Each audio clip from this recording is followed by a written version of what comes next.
नाग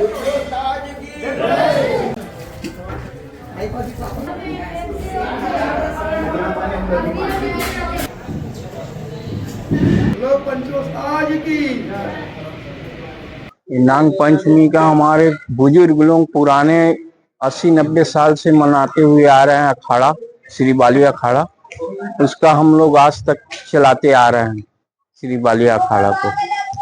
आज किस प्रकार का आयोजन? आज का आयोजन ये है कि पूजा पाठ करते हैं, उसके बाद अखाड़ा लेके नंदई की ओर जाते हैं। वहाँ हमारा शाखा है, वहाँ से फिर निकलते हैं और पूरा शहर में घूमते हैं अपन।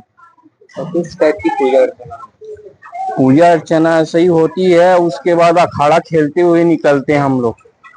कितना सालों के बाद बालिया अखाड़ा की स्थापना को? बालिया अखाड़ा की स्थापना को तो 80-90 साल पुराना है, चली आ रहा है।